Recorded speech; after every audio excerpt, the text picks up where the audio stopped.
Obviously, but that is what I think the show was from 10 years ago. This is what they envisioned. We will eventually be able to get there. Exactly. So let me tell you that what that computer just did, that is all about power. That is raw computation power. That is able to take a massive amount of input data and analyze it, and then just display it as a drop of a hat. So, I'm going to tell you about the GPU revolution. And I'll try not to sound very technical, but how many people have watched Avatar? You all have, right? So, remember how amazing that looked, how real that looked? And remember movies from just 10 years ago, 20 years ago, and now you look back and say, that special effect is absolute crap. So that is the power of computer video rendering using graphic processing units. This is something that the computer graphics industry has started using a long time ago, and they've been improving upon it. They're able to render realistic images in a very short time and eventually make them into movies. And so basically what I'm saying is that GPU, which is what graphic processing unit stands for, they are able to accelerate the processing of numerically intensive applications and greatly reduce the time it needs to do that. So here's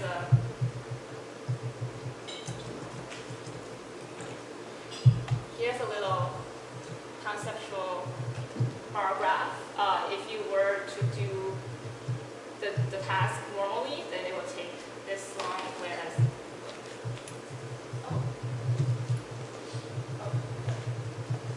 if you added the computer graphic processing power, then the time is much reduced. Something that takes 2 weeks probably take 2 minutes to do. But how does it work exactly? So first I wanted to use really scientific terms, but I don't know if everybody understood it. But GPUs and CPUs, they are components in your computer. CPU, I think everybody knows. They're made up of little arithmetic units called cores. But let me just make an analogy here. Say I want you to draw me the picture of a teapot, and I will give you can call for many help as you need, but I will only give you one pen to draw it. Then what can you do? Each person will take turns, but you can only draw using one pen at a time. And that's what CPU does. It's a serial processing unit. And GPU, on the other hand, is saying, I'm going to give you as many pens as you want. So each of you can draw a little portion of this teapot, so you can finish it in a much shorter time. So GPU handles drawing in a parallel form. Does that make sense for everyone? Yeah. So basically, if you look at each GPU core as a little pen, then each core can perform a small portion of the calculation and then combine them together, and the final output can be shown in real time very quickly. And as of today, I believe we're up to thousands of cores in a GPU, whereas in a CPU, you only get 4. So imagine how fast it is. So how is this done exactly? Well, to accurately simulate process information, you need to learn a new programming language. Parallel programming language called CUDA, or OpenCL. This is openly available to the public. You just have to learn it. You need to be able to optimize this algorithm so that it performs efficiently. And you're probably going to need an army of GPUs, which are what supercomputer is all about. It's a bunch of GPUs linked together and synchronized by CPU. That is like me saying, I don't just want a picture of a teapot, I want a calendar of teapot picture. So each of you GPUs can go draw me pictures, but someone's going to have to put them together.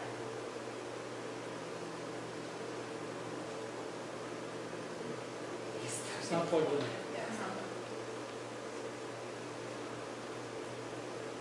Okay, but how could this help us exactly? Well, one branch of biophysics is already doing it, called Children's Lab, the computational biology stuff. They listed many molecular molecular modeling applications. I'm sure you're familiar with some of them. The NAND, which basically studies the molecular dynamics and ion placement. You can basically simulate up to 1 million atoms at a time with a duration of 100 nanoseconds or more. There's VMD that you saw, which you have the crystallization.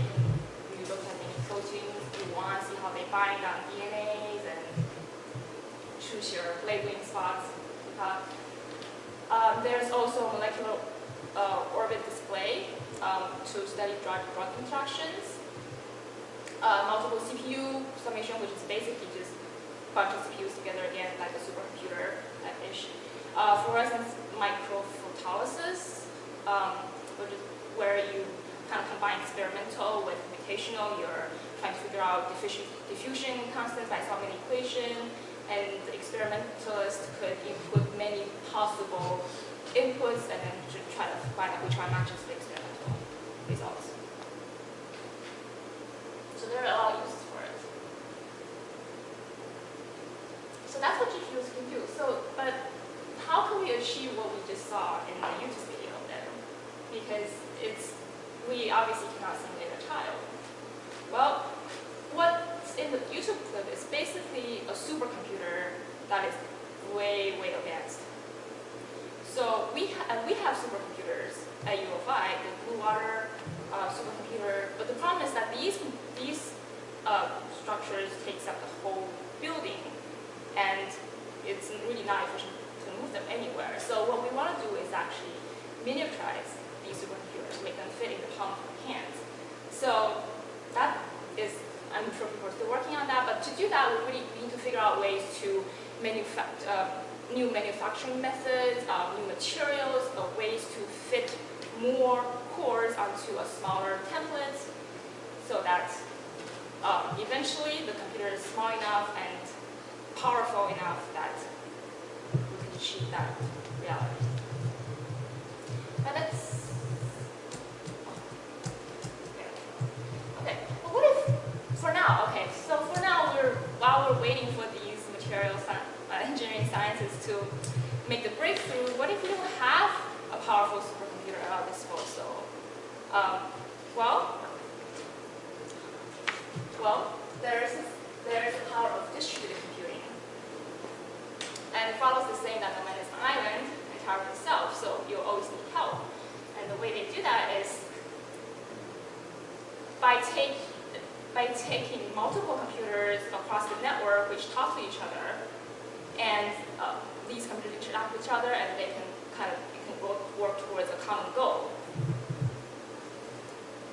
And one example that I have about sharing your processing power is the study of protein folding. So now we all know that when protein misfolds, it tends to be responsible for many of the diseases, like Alzheimer's, Parkinson's, Huntington's, I need one moment, and many other forms of cancers. So there's this project at Stanford University called Folding at Home. Basically, they asked everybody to install a little program in the computer, and you are doing research while you sleep, because the machine will just lend its processing power to do some sort of protein folding or computational drug design or other forms of molecular dynamics. So you don't really need a supercomputer to perform these tasks. Rather, a network of computers will do this for you. So that's what we have now. And I just checked out Wiki. Since the project has been going on, 109 scientific papers have been published resulting from this project, and the simulation results agree favorably with the experimental results, which is really nice.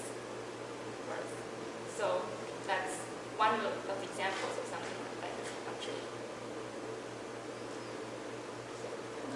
So that's my in conclusion. So I think with the advancement in technology, we're slowly actually getting there. We just need the collaborative effort from everybody to make this possible. We need from material science, from our engineers, from electrical engineers, from nanotechnologies,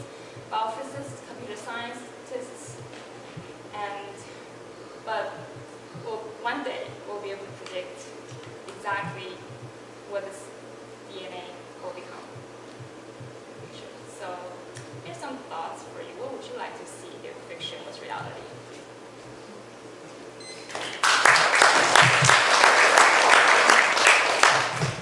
GPU is good. Why do we use GPU in our daily example?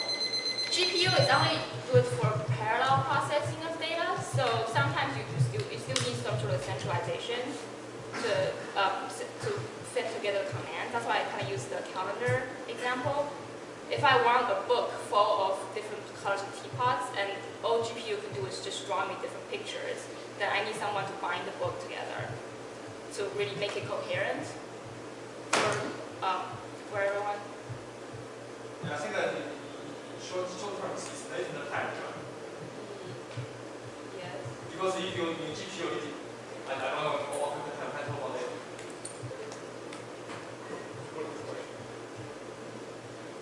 So I'm thinking of the other way to make the simulation faster. So for example, if you want to calculate the integral, if you do it in computer, it takes counts. But if you have an analytical solution, then you can do it just in one click.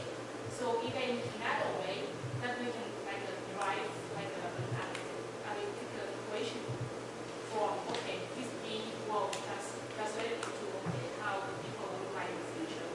Then you will save the resource for the computing. So this is one way. And another way is for making the computer become more powerful is going with parallel processing. Another way of looking at that is to make the computer work faster. For example, if you don't have a register, superconductivity material, for example, then you can make the computer work faster instead of making more computer working in parallel. Yes, so power is defined if one, you have a lot of cores, pens, and two, yes, these are really good pens to write with.